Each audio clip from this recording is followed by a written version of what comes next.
Hi hello నమస్తే welcome to plus TV నేను మీ శ్రావ్య right TV వాళ్ళ మనతో పాటు హైకోర్టు అడ్వకేట్ అలాగే ఫ్యామిలీ కౌన్సిలర్ అయిన యామిని చంద్రిక గారు ఉన్నారు. మాట్లాడదాం మేడం తోటి. అంటే బయట జరిగే విషయాలు ఎలా ఉన్నాయంటే కొన్ని క్రిమినల్ కేసెస్ చూస్తున్నా లేకపోతే కొన్ని పొలిటికల్ ఇష్యూస్ చూస్తున్నా అసలు వీటి వెనకాల ఏం దాగుంది, అసలు వీటిని ఏ రకంగా చూడాలి, ప్రజలు ఎలా అర్థం చేసుకోవాలనే విషయాలు మేడంతో ఒకసారి డిస్కస్ చేద్దాం. నమస్తే మేడం. నమస్తే అమ్మా. సో నిన్న మనం కేరళ ఇష్యూ చూసాము. అందులో అమ్మాయికి ఉరిశిక్ష వేయడం అనేది జరిగింది.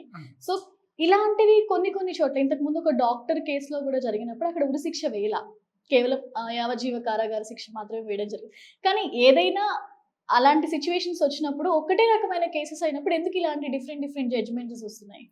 అంటే డిఫరెంట్ జడ్జిమెంట్స్ ఎందుకు వస్తాయి అంటే ఆ సినారియోస్ చూస్తారు.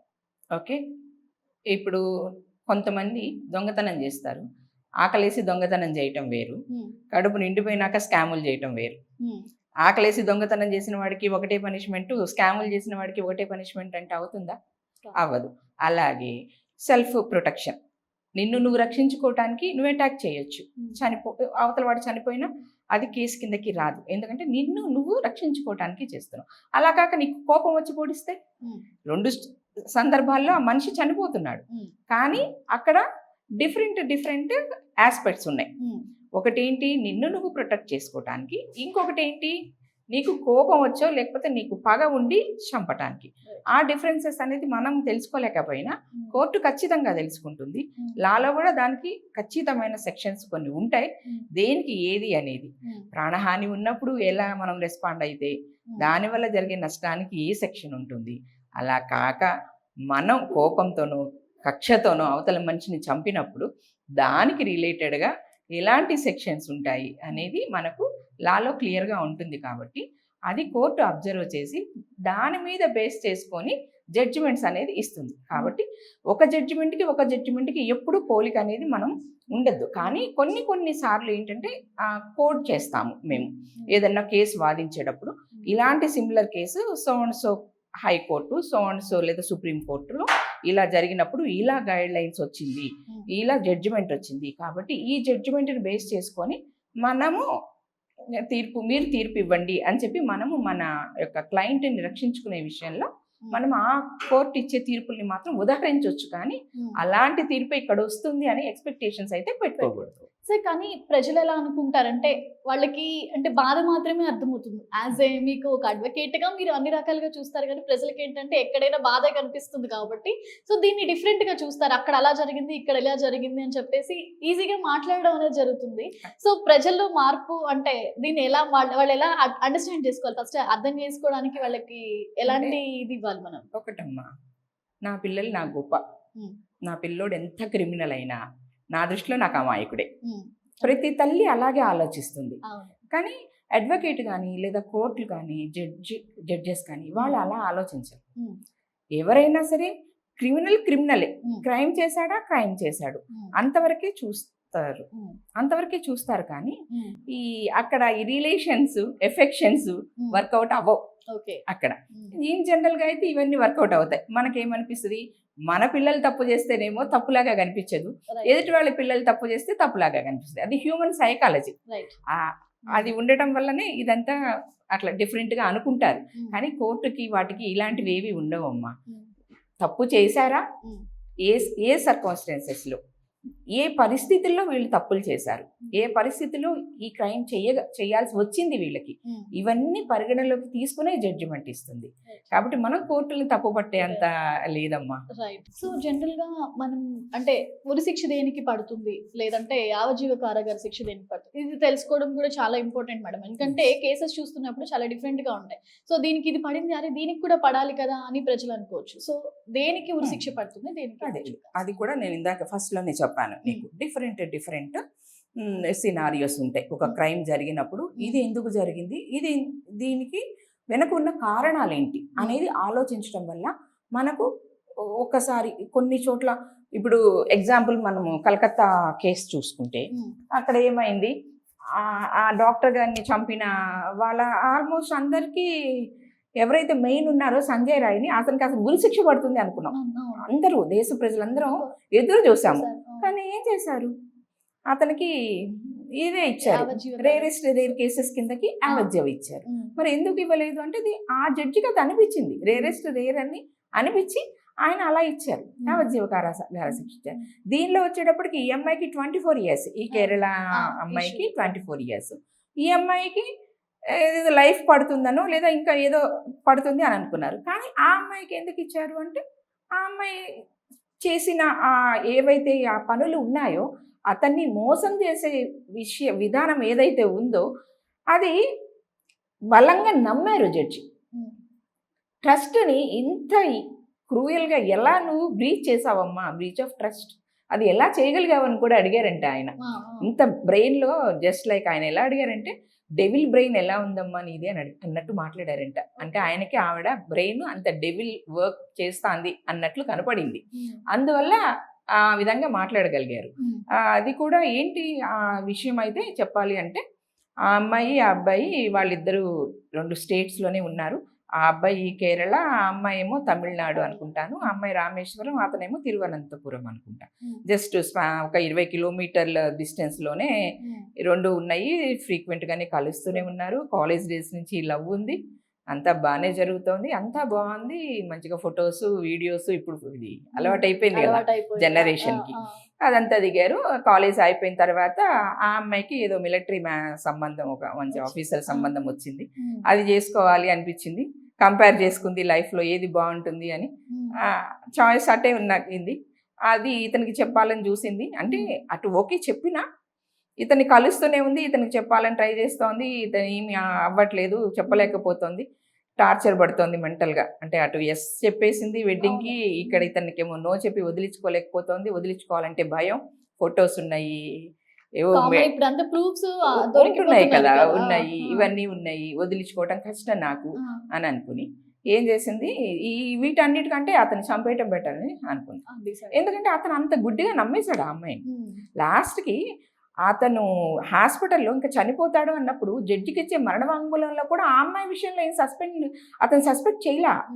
ఆ అమ్మాయి ఏం చేసిందని కూడా చెప్పలేదు, నాకేదో హెల్త్ బాగాలేదు అందుకని నేను ఇలా అవుతున్నాననే చెప్పాడే కానీ ఆ అమ్మాయి ఇలా చేసిందేమో అన్న డౌట్ కూడా అతను ఎక్స్ప్రెస్ చేయాల. అంటే అతను ఎంత ట్రస్ట్ చేసి ఉంటాడు. జడ్జి అది క్యాచ్ చేశాడు. ఒక మనిషిని ఎంత ట్రస్ట్ చేస్తే నువ్వు పాయిజన్ ఇచ్చినా కూడా లాస్ట్ మినిట్లో చనిపోతాడని తెలిసినా కూడా నీ మీద డౌట్ ఎక్స్ప్రెస్ చెయ్యలేదు అంటే ఎంత ట్రస్ట్ చేస్తే అలా చేయగలం మనం, అవునా? జస్ట్ ఒక కాఫీ టీ నువ్వు నేను పరిచయం లేదనుకోమ్మా, ఈరోజు ఇక్కడ కూర్చొని మాట్లాడుకుంటున్నాము, లేదు మన ఇద్దరం ఏదైనా ట్రైన్లో కలుస్తాము, ఎక్కడో బస్సులో కలుస్తాము, ఇదిగోండి మేడం ఈ చాక్లెట్ తినండి లేదా బిస్కెట్ తినండి అంటేనే మనం డౌట్ పడతాం. అట్లా ఉంది ఇప్పుడు. అవును కదా, అవును కదా. మరి నేను నిన్ను మోసం చేయాలంటే నువ్వు నన్ను ఎంత నమ్మితే నేను నిన్ను మోసం చేయగలను, లేదా నువ్వు నన్ను ఎంత నమ్మితే మోసం చేయగలవు? ఆ నమ్మకాన్ని నువ్వు బ్రేక్ చేసావు కదా, చేసి ఒక మనిషి ప్రాణాన్ని తీసేసావు కదా, మరి దాన్ని ఏమంటాం? ఏం చేసింది ఆ అమ్మాయి? ఫస్ట్ అటెంప్ట్ ఎట్లా చేసిందో తెలుసా? పారాసిటమాల్ టాబ్లెట్స్ని వాటర్లో కలిపించింది. ఇస్తే అతను తాగి వాటర్ ఏదో తేడాగా ఉన్నట్లుంది అంటే అవునా పాడైపోయినాయేమో నీళ్ళు, ప్యూరిఫైర్ బాగాలేదేమో అని చెప్పి పక్కన పడేసింది. ఆ అటెంప్ట్ ఫెయిల్ అయిపోయింది. రెండోసారి జ్యూస్లో కలిపించింది. పారాసిటమాల్ టాబ్లెట్స్ ఎక్కువ మోతాదులో ఇస్తే అది పాయిజన్లా పనిచేసి అతను చనిపోతాడు అని ఎక్కడో రీసెర్చ్, ఈ గూగుల్ ఎక్కువ వస్తున్నాయి కదా దానివల్ల. అయితే ఆ జ్యూస్ కూడా ఇది కూడా బాగాలేదు, ఎప్పుడు అది మళ్ళీ కొన్ని రోజుల తర్వాత అలా చేస్తే ఓకే కూల్ డ్రింక్లో కూడా ఏదో ప్రాబ్లం ఉన్నట్లుంది, సరే నేను కూడా తాగట్లేదులే అని తను కూడా పక్కన పడేసింది, అతను పడేశాడు. అయినా అతనికి ఏం డౌట్ రాలా. థర్డ్ టైము ఏం చేసింది, ఈ ఆర్గానిక్ పెస్టిసైడ్స్ అది తీసుకొని మా ఇంట్లో ఎవరూ లేరు, నేను ఒక్కదానే ఉన్నాను, రారాదా కాస్త టైం స్పెండ్ చేద్దాము, క్వాలిటీ ఆఫ్ టైం అని అతన్ని పిలిచి అతనికి చెప్పిందంట, ఇది కషాయం హెల్త్కి చాలా మంచిది, కొంచెం చేదుగా ఉంటుంది, స్మెల్ కూడా బాగుండదు, కానీ కషాయం హెల్త్కి మంచిదని చెప్పి తీసుకొచ్చాను నీకోసం, తాగుతావా అని అంటే ఒక్క నిమిషం నో అనకుండా తాగేశాడంట. ఎందుకంటే ముందే చెప్పింది చేదుగా ఉంటుంది, స్మెల్ వస్తుంది, నువ్వు తాగుతావా, ఖచ్చితంగా తాగేశాడు. తాగేసి ఇంటికి వెళ్ళిపోయాడు. అదే ఒక 1 hour స్పెండ్ చేశారు. తను ఇంటికి వెళ్ళిపోయిన తర్వాత నుంచి తనకు తెలుస్తోంది, వెళ్ళిన దగ్గర నుంచి తనకు తెలుస్తుంటే మళ్ళీ ఈ అమ్మాయి ఫోన్ చేసి అది ఆ కషాయం ఏదైతే నేను ఇచ్చానో అది టైం ఎక్స్పైర్ అయిపోయింది, నేను చూసుకోలేదు, సారీ, కొంచెం హెల్త్ ప్రాబ్లం వస్తుంది, ఏం వరీ అవ్వకు, don't worry, take care of your self అని చెప్పిందంట. సో ఇప్పుడు చెప్పమ్మా, ఇప్పుడు అలాంటి వాళ్ళని ఏం చేస్తే ఆ అబ్బాయి పేరెంట్స్కి న్యాయం జరుగుతుంది? చిన్నమ్మాయి అని చెప్తున్నారు, వాళ్ళ లాయరు చిన్నమ్మాయినే తీసుకొచ్చాడు. ఆ అమ్మాయి తరపున వాదించే లాయరు 24 ఏళ్ళ అమ్మాయికి ఉరిశిక్ష వెయ్యకండి, ఏదో ఒకటి వేయండి అని, లైఫ్ ప్రిజన్మెంట్ అట్లా వెయ్యండి అని చెప్పి ఆర్గ్యుమెంట్ తీసుకొచ్చాడు. ఆ అమ్మాయికి ఏమీ తెలీదు, ఇన్నోసెంట్ అని చెప్తున్నాడు. ఓకే, అవన్నీ అసలు నమ్మే విషయాలేనా? ఇన్నోసెంట్ అమ్మాయికి పెస్టిసైడ్స్ దొరికితే, పెస్టిసైడ్స్, ఆర్గానిక్ పెస్టిసైడ్స్, అంత ఆర్గానిక్ పెస్టిసైడ్స్ తీసుకురావాలన్న ఆలోచన ఎట్లా వస్తుంది? అది తప్పే కదా. నెక్స్ట్ వన్, 24 ఏళ్ళ అమ్మాయికి 3 times ఒక అతన్ని అటెంప్ట్ చేయగలిగింది, మర్డర్ అటెంప్ట్ చేసి సక్సెస్ అయ్యింది. ఫైనల్ స్టేజ్లో తను సక్సెస్ అయ్యింది. ఫస్ట్ 2 times అది స్మెల్ రావటంలో అతను పడేశాడు, కానీ లేదంటే ఫస్ట్ టైమే తను సక్సెస్ అయ్యేది కదా. 3rd time అయినా సక్సెస్ అయింది, చూసారా? మరి ఇప్పుడు దానికి చెప్పండి, ఆ అమ్మాయి పేరెంట్స్కి ఆ అబ్బాయి పేరెంట్స్కి మనం ఏమని సమాధానం ఇస్తాం? ఇది ఆ అమ్మాయి తల్లికి తెలుసు, ఆ అమ్మాయి వాళ్ళ అంకుల్ ఉన్నాడు, అతనికి తెలుసు. అతనికి 5 years ఇచ్చారు, వాళ్ళ మదర్కి ఏమీ పనిష్మెంట్ ఇవ్వలేదులేమ్మా, ఈమెకి మాత్రం ఇచ్చారు. జడ్జి నమ్మలేదమ్మా, నువ్వు ఇవన్నీ కావాలనే చేశారు. ఓకే, దీనిలో ఇక్కడ ఇన్నోసెన్స్ అనేది ఎక్కడా ప్రూవ్ అవ్వట్లేదు. ఆ అమ్మాయికి తెలియక ఏమీ చేయలేదు, ఆ అమ్మాయి ఖచ్చితంగా తెలిసే అన్నీ చేసింది అని చెప్పి జడ్జిమెంట్ ఇచ్చారు. నా వరకు యాజ్ అన్ అడ్వకేట్ నేనైతే ఖచ్చితంగా దాన్ని సపోర్ట్ చేస్తాను. ఈ మధ్యకాలంలో నేను చాలా ఫ్రీక్వెంట్గా వింటున్నాను, ఇలా చెప్తే అమ్మాయిలందరూ నన్ను తిట్టేసుకుంటారేమో, కానీ అమ్మాయి పెళ్ళి, అమ్మాయి ప్రేమ అంటే అబ్బాయిలు భయపడి పారిపోయే రోజులు వచ్చేసాయి. ఒకప్పుడు అమ్మాయిలకి ఫేవరబుల్గా మనం లాస్ తీసుకొచ్చాం, ఏదైనా చాలా వరకు అన్ని ఫేవరబుల్. ఈ రోజుకి అమ్మాయికి ఫేవరబుల్గానే ఉన్నాయి లాస్ అని. కానీ ఇక ముందు ముందు మాత్రం నిజంగా అందరం కంకణం కట్టుకొని, అడ్వకేట్స్ ఎవరైతే జ్యుడిషియరీ డిపార్ట్మెంట్లో ఉన్నారో అందరూ కంకణం కట్టుకొని, అబ్బాయిలకి మేల్ ప్రొటెక్షన్ యాక్ట్ అనేది ఒకటి తీసుకొస్తే కానీ అబ్బాయిలు బతికి బట్టగట్టరేమో, సర్వైవ్ అవ్వరేమో అని అనిపిస్తుంది. అంత ఉంది. ఆయన కొన్ని సెక్షన్స్ కూడా మనకు దీనిలో ఉదహరించారమ్మా. ఆయన IPC 302 దానిలో ఏంటి అంటే, అది హత్య అనేదానికి ఆమెకు వేసిన శిక్ష. ఎవరినైనా సరే మనం హత్య చేసినప్పుడు దానికి వేసిన శిక్ష ఏంటంటే సెక్షన్ 302, 328. ఇదేంటంటే విషయం ఇచ్చినందుకు. అంటే ఆ అమ్మాయిని ఏ బేసిస్ మీద, నువ్వు అడిగావు కదా ఎలా ఇస్తున్నారు మేడం ఈ అమ్మాయికి, ఏ బేసిస్ మీద ఇచ్చారండి? ఇవి ఏంటి, 302 హత్య చేసినందుకు, విషం ఇచ్చి చంపినందుకు, తర్వాత ట్రస్ట్ బ్రీచ్ చేసినందుకు. వీటిని బేస్ చేసుకొని ఆయన బషీర్ గారని, AM బషీర్ అని ఆయన జడ్జి, ఆయన మంచి తీర్పు ఇచ్చాడు అనేది అయితే నేను చెప్తాను. ఇది కాంట్రవర్షియల్ అయినా నేనేమి అనుకోను, నాకేమీ ప్రాబ్లం లేదమ్మా, నేను ఉన్నదే చెప్తాను. నాకు ఇక్కడ ఏది అనిపిస్తే అదే చెప్తున్నాను. కాంట్రవర్షియల్ అయినా ఇట్స్ ఓకే. కానీ ఆయన ఇచ్చిన తీర్పు మాత్రం చాలా అంటే చాలా మంచి తీర్పు ఇచ్చారు. అట్లీస్ట్ ఇప్పటి నుంచైనా ఆడపిల్లలు కొంచెం జాగ్రత్తగా ఉంటారు. ప్రేమించడం తప్పంటలేదు తల్లి, ప్రేమికుడు నచ్చకపోతే డైరెక్ట్గా చెప్పి వదిలించుకోవటం కూడా తప్పనన్నాను, అదొక తీరు. దాన్ని చెప్పి వదిలించుకోవటం చేత కానప్పుడు అసలు ప్రేమించకండి. పెద్దవాళ్ళు ఎలాగో పెళ్లి చేస్తారు కదా, ఎందుకు మనుషుల ప్రాణాలతో? ఇప్పుడు ఏమన్నా అమ్మాయి సుఖపడిందా? లేదు కదా. ఇప్పుడు దాకా జైల్లో ఉంది, ఇప్పుడు ఈ శిక్ష పోనీ ఇది కాదని హైకోర్టుకి వెళ్ళినా, అక్కడి నుంచి సుప్రీంకోర్టుకి వెళ్ళినా, లైఫ్ అంతా ఎంజాయ్ చేయాల్సిన ఏజ్ ఏదైతే మీరు చదువుకొని ఉద్యోగం చేసుకుంటూ జీవితాన్ని గడపాల్సిన ఒక వయసు ఉంటుంది, ఆ వయసు అంతా మీరు ఎక్కడ ఉంటున్నారు? జైల్లోనే ఉంటుంది కదా ఆ అమ్మాయి. ఇంకా ఆ అమ్మాయి ఏమి సుఖపడినట్లు? క్లారిటీ వచ్చిందా? పక్కా. అంటే నిజంగా ఇట్లాంటివి ఎంత ఆలోచింపజేస్తాయంటే మేడం, అంటే ప్రజలు మాత్రం ఒకటి కోరుకుంటారు, ఏదన్నా ఇష్యూ జరిగేసరికి ఇలాంటి శిక్ష అందరికీ పడితే బాగుండు కదా అనేది కోరుకుంటారు. బట్ మీరు అన్నట్లు ఒక పాయింట్ ఆఫ్ వ్యూ అనేది వేరే ఉంటుంది. ఇప్పుడు ఇదే శిక్ష, ఇదే దాన్ని మనం ఇంకొక దానిగా మాట్లాడుకుంటే, ఆ అబ్బాయి, ఇప్పుడు ఈ అమ్మాయి ఉంది, ఈ అమ్మాయి వెళ్ళి చెప్పినా ఆ అబ్బాయి ఒప్పుకోకుండా ఆ అబ్బాయిని, ఈ అమ్మాయిని హింస పెట్టి బ్లాక్మెయిల్ చేస్తూ ఉంటే, పోనీ ఈ అమ్మాయి అలాంటి అటెంప్ట్ చేసింది అంటే కాస్త జడ్జి గారు కొంచెం సాఫ్ట్ కార్నర్ ఉంటుంది.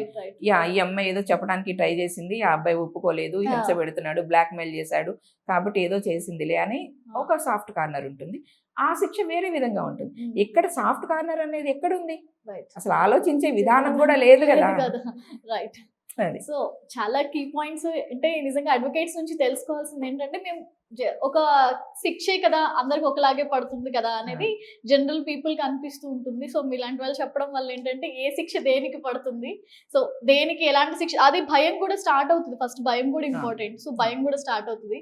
So right, thank you so much madam. Okay అమ్మా.